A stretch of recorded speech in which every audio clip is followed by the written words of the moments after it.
नमस्कार बच्चों, आज की कक्षा में आपका स्वागत है। आज हम हमारे पाठ्य पुस्तक के पाठ 4 पाठ का नाम है गुजरात की सैर। इस पाठ के अंतर्गत भाषा ज्ञान पढ़ने जा रहे हैं। ये पेज नंबर 30 पर है, page number 30। So children, open your book, page number 30। ये ग्रामर है। हिंदी व्याकरण।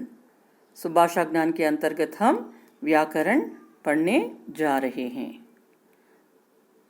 व्याकरण भाषा के भेद यानी parts of speech in English we call. भाषा के भेद या भाषा के भेद को शब्द भेद भी कहते हैं। शब्द के 8 भेद होते हैं।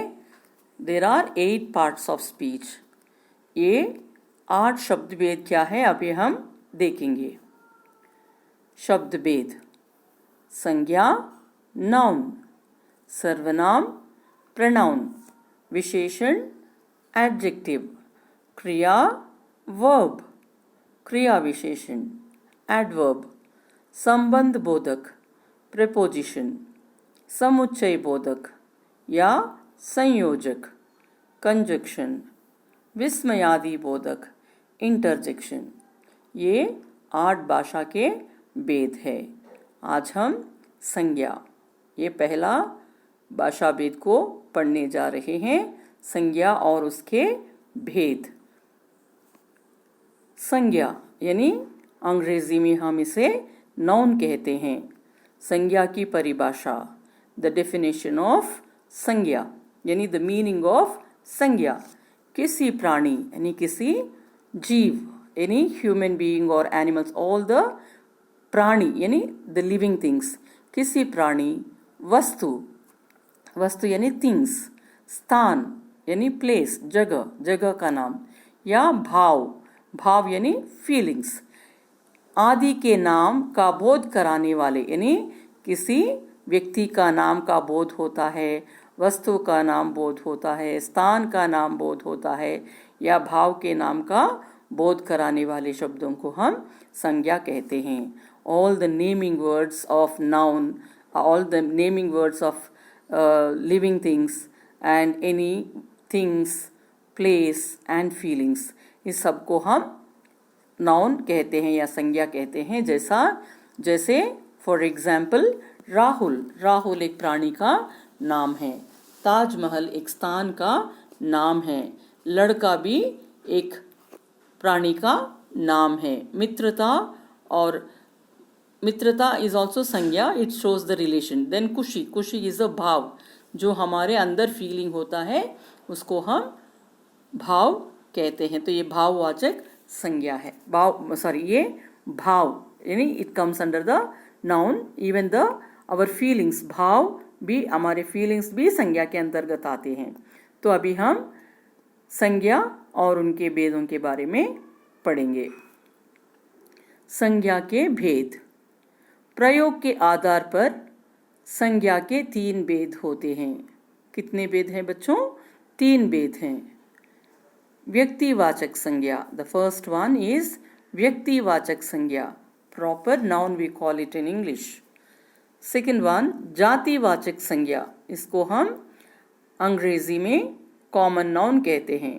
भाववाचक संज्ञा, इसको हम ऑब्स्ट्रैक्ट नाउन कहते हैं। तो ये 3 भाषा के संज्ञा के भेद है बच्चों। अभी हम इन 3 भेदों को एक एक करके उदाहरण के साथ पढ़ेंगे।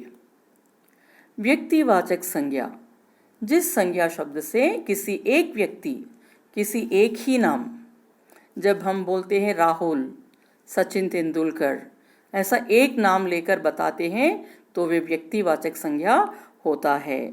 लेकिन अभी ये सचिन तेंदुलकर कौन है? क्रिकेट खेलने वाला खिलाड़ी है।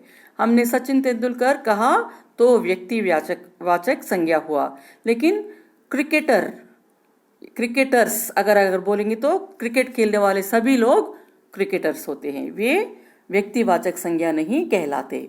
और वस्तु, कलम, एक कलम है तो, या एक कलम का नाम, suppose you are using Parker pen, वो पार्कर पेन नाम के साथ बुलाया तो वो भी व्यक्तिवाचक संज्ञा होता है। बहुत सारे पेन्स होते हैं, फिर भी हम एक नाम पर्टिकुलर नाम लिया तो वह व्यक्तिवाचक संज्ञा है। स्थान, सपोज स्थान है तो हम बोलते हैं दिल्ली।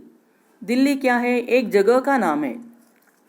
और दिल्ली क्या है? शहर है। बहुत सारे शहरों के नाम अगर हम लेते हैं, शहरों में अगर ऐसा करते हैं तो वह व्यक्तिवाचक संज्ञा नहीं होता। एक नाम लेकर हम जो भी बोलते हैं वह नाम एक व्यक्ति को, एक वस्तु को, एक स्थान के नाम को लेकर अगर हम बात करते हैं तो वह व्यक्तिवाचक संज्ञा होता है। जैसे फॉर एग्जाम्पल सचिन तेंदुलकर एक विशेष व्यक्ति का नाम है। He is very special. Sachin Tendulkar is a cricket player, everybody knows. अगर सचिन तेंदुलकर नाम से बुलाते हैं तो ये व्यक्तिवाचक संज्ञा कहते हैं। सभी क्रिकेट के खिलाड़ी, क्रिकेट खेलने वाले सभी लोगों को क्रिकेटर कहते हैं। तो क्रिकेटर कौन है? बहुत सारे जो भी क्रिकेट खेलते हैं उन सबको क्रिकेटर्स कहते हैं। अगर हम भारतीय क्रिकेटर ऐसा बोलेंगे तो कोई भी हो सकता है, सो ये व्यक्तिवाचक नहीं होता। एक नाम लेकर अगर हम बोलते हैं तो ये व्यक्तिवाचक संज्ञा होता है। अभी हमारे घर में फैन है। फैन बहुत सारे ब्रांड्स के हैं। अगर हम बोलते हैं फैन खरीद के लाओ तो ये व्यक्तिवाचक संज्ञा नहीं होता। उषा फैन लेकर आओ, उषा के नाम, Usha is the name of the brand. किसी ब्रांड का नाम लेकर अगर हम बताते हैं, किसी एक पर्टिकुलर नाम लेकर बोलते हैं तो वह व्यक्तिवाचक संज्ञा कहलाता है। जैसे मैंने बताया दिल्ली एक विशेष स्थान है, स्थान का नाम एक प्लेस है। अगर दिल्ली के बदले में एक विशेष स्थान यानी एक प्लेस, दिल्ली के बदले में अगर हम कहते दिल्ली भारत का राजधानी है अगर ऐसा कहेंगे, लेकिन स्थान शहर, इफ यू टेक दिल्ली एक शहर है, दिल्ली एक शहर यानी नाम लेकर बताया है। अदरवाइज भारत में बहुत सारे शहर है, बहुत सारे कोई भी नाम हो सकता है, लेकिन दिल्ली का नाम हमने लिया तो ये व्यक्तिवाचक संज्ञा होता है। तो चलो बच्चों, अभी हम जातिवाचक संज्ञा के बारे में पढ़ेंगे। जातिवाचक संज्ञा, जिस संज्ञा शब्द से एक ही जाति या वर्ग का बोध होता है। सपोज हमारे घर में एक कुत्ता है, सपोज आपके घर में एक कुत्ता है जिसका नाम है टॉफी, तो ये पर्टिकुलर नाम है तो ये क्या होता है? ये जातिवाचक होता है। लेकिन गली में बहुत सारे कुत्ते घूमते हैं तो उन सब कुत्तों को हम कुत्ता कहते हैं, दैट इज जाति। All the category, all the species of dog is called kutta, any kutta it is. So the group of the animals, so ये जातिवाचक, पूरा जाति एक इसके अंदर आता है। So ये जातिवाचक संज्ञा कहलाते हैं। अभी मैंने बताया है कि सचिन तेंदुलकर अगर एक नाम लेते हैं तो ये व्यक्तिवाचक है। यहाँ पर हम क्रिकेट खेलने वाले खिलाड़ियों के वर्ग, कोई भी हो सकता है, सचिन तेंदुलकर हो सकता है, धोनी हो सकता है और कोई भी हो सकता है। लेकिन अगर एक नाम लिया तो वो व्यक्तिवाचक हुआ, लेकिन पूरे ग्रुप का नाम लिया लाइक क्रिकेटर, वह जातिवाचक संज्ञा होता है। शहर, अभी हमने पढ़ा है दिल्ली एक बड़ा शहर है। दिल्ली एक शहर का नाम लेकर हमने बताया है तो वह व्यक्तिवाचक संज्ञा हुआ। लेकिन यहाँ हम शहर कहते हैं तो भारत में बहुत सारे शहर हैं, कोई भी शहर हो सकता है, तो ये जातिवाचक संज्ञा पूरे शहरों को मिलाकर हमने बताया तो ये जातिवाचक संज्ञा कहलाता है। मोबाइल, मेरा मोबाइल लाओ, आपका मोबाइल क्या है?